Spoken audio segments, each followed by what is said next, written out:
nation! No donation, no salvation! And remember, respect is everything. And we are back.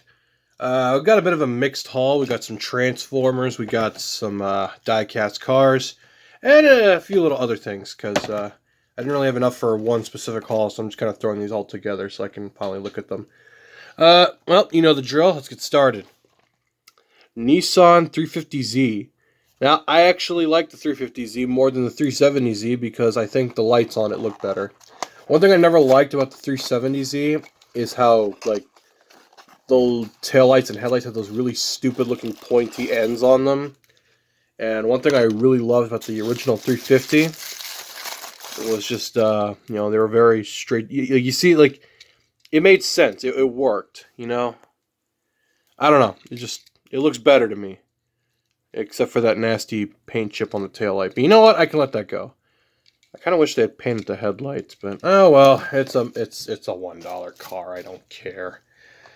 All right, what do we got here? Another Chevy Caprice classic. I've already looked at this car, but I had to get more of them because I'm a huge fan of the Chevy Caprice, Impala, whatever you want to call it. They're all more or less the same car, just different trim packages. At least at one point they were. Oh my god, I love these old, like, 90s police cars. I love it. Put that right there. There you go. Alright, what do we got here? We got another Matchbox, but it's a nicer, higher-end one. The Plymouth Savoy. I think I've already looked at this car, but it was the $1 version that I was going to paint to look like the Golden Eagle. You know, that cursed car that I think inspired Christine? At least, I think it was. I don't know. If you're not familiar with the Golden Eagle, it was basically a car that, like, was supposedly haunted and caused a lot of disasters and people to die in really messed up ways. But anyway, we're not here to talk about that. I mean, there's a million, like, YouTube documentaries that go into that car and all that stuff. I don't know enough about it, and honestly, like, what could I say that hasn't already been said about the Golden Eagle? It's one of the weirdest mysteries life has to offer. Alright, what we got here? Very nice. I like the rubber tires. Any opening parts? Nope. Just really nice car. This really isn't much different from the $1 version other than nicer paint and some rubber tires. I wish it would have at least had a metal bottom or something. Oh well, it's whatever. That'll do. Next, we got some Autoworld cars. Now, one thing I noticed about the 2-packs is the quality isn't as good as the single-pack cars, but that's also because the single-pack cars are produced much more expensively, so, you know, yes, you are getting... I don't know, it's weird. I don't know why the 2-pack cars are different than the actual single-pack ones. It just doesn't make sense to me, because I'm pretty sure these are like $10, so, like, you know, let's see, one Autoworld car is at least, you know, $6 to $7, so I guess there's, I don't know, it's whatever. At least they look nice. I mean, the plastic wheels feel cheap, but they do look the part, so I'll give them that. Another one of those Firebirds, but in like I can't tell if it's black or really, no, it's like a dark metallic green. Which I'm all for it, so looks really nice. I like those kind of old, weird factory colors. We got a little Viper. Kind of looks a lot like the Hot Wheels version, so really nice. I like the paint. Really good paint work on this. It really is identical to the Hot Wheels version, though, just with slightly better paint and probably better molding too. But I mean, I can't complain. A Viper's a Viper. Now this one I was really looking forward to for a really odd reason. So that dark blue Mustang, there was actually a very similar Mustang featured in one of the Final Destination movies in a really tragic highway pileup accident. So, I always thought that car looked cool, even though it got completely obliterated by a garbage truck, which was unfortunate, but I mean, those cars really weren't valuable yet, so I get it. Look at this Mercury Cougar. You know, even though they're not as nice as the single pack cars, they're still really nice detailed vehicles.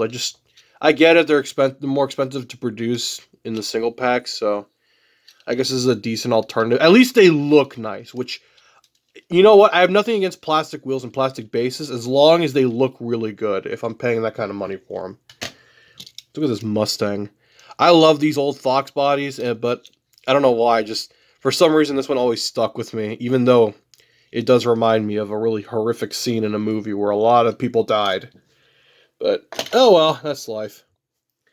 Alright, next we got Tarantulas. I was going to review this separately, but, I mean, I don't really review Transformers, so, at least not traditionally. So, yeah, as you can see, I don't care about collector-friendly packaging. I just rip this stuff open, and I just don't care. Not to mention, modern Hasbro packaging sucks anyway, because, I mean, for Christ's sakes, it's literally an open box. Again, I'm not too familiar with Beast Wars. I haven't actually started watching it yet, mostly because I just haven't found time to invest into it, because I got a lot of other stuff going on. Alright, I'm sure he's a solid figure. I can't be bothered to transform him right now just because this isn't even a proper review, so whatever. Oh, gee, wow, that is... Jeez, what is going on here?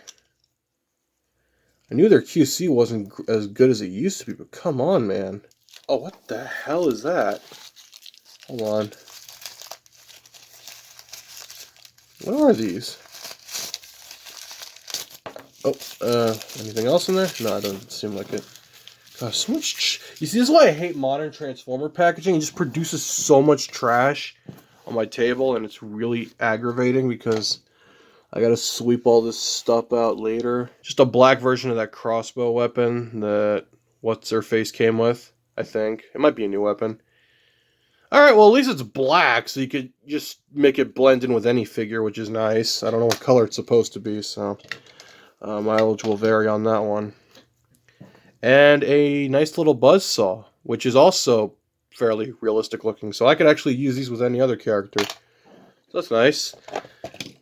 I did get Soundwave because, I'll be honest, he does look really nice without the battle damage. So, you can't see him, so I'm going to go ahead and get him open. I'm not going to bother filming the opening of that, so I'm just going to do it off screen. Alright, I got, What's-His-Face open. Here's Soundwave. So, yeah, I'll be honest. Even though I already have this figure, the paint on this one looks much nicer. Mostly because of the... I'll be honest, I didn't mind the battle damage on the Siege versions because, you know, they're supposed to be on Cybertron, and it makes sense, you know, they're soldiers of war, whether they wanted to or not. On the Earth mode versions, you know, obviously, I get it, you know, I would not like the battle damage on those, but I didn't mind it on the Siege versions only because, you know, in my mind, it made sense. I do like that the weapons they have the little red stripes again, which is nice. Because I remember on the Siege one, they had the red stripes, and then on the Netflix version, they didn't have them. So I might swap these out and then give the Siege version back his weapons. Here's a little antenna thing, which, alright, it's kind of cool. I don't know why. I really like this weapon because it kind of looks like, just, I don't know. It kind of looks like a Magnum. Like I don't know how to explain. I think it's just the color. But every time I look at this, it kind of looks like he's holding like a giant Desert Eagle or something, or like a really massive 1911. I don't know why. It gives me that vibe for some reason, but yeah. Again, the only way a modern Soundwave could really work is if maybe they did him like, I don't know, a smartphone or a giant computer or a TV. Like, that's the only modern device that would make sense and still accomplish that G1 look he has if you were to do a modernized Soundwave. Like, that's the only way it would make sense. Probably the best route would be the smartphone route. Because, I mean, smartphones are a pretty common device that most people would have. So it would make sense. But I'm trying to remember how this works. Oh, whatever. I'm not going to bother. There's probably a video on it on YouTube. I'm just here to look at the QC, because that's one thing I am a little concerned about, is has this mold aged well? And judging from just the joints, it still feels tight, which is good. You know, the arms and all that, they feel good. There's only one area that I noticed that is kind of frustrating me, but because it's an easy fix, it doesn't bother me too much. And I'm pretty sure, you know, we're all thinking the same thing. Yeah, his head is wobbly. Like, that is pathetically wobbly. It stays in place, but yeah, that's not good. But other than that, he's surprisingly solid. I've rambled on long enough. I hope you've enjoyed this, and I got a mess of packaging to clean up. So you all have a good one, and next video, hopefully I'll look at some more Lego stuff, more interesting stuff. But until then, have a good one. Hallelujah! Another soul saved!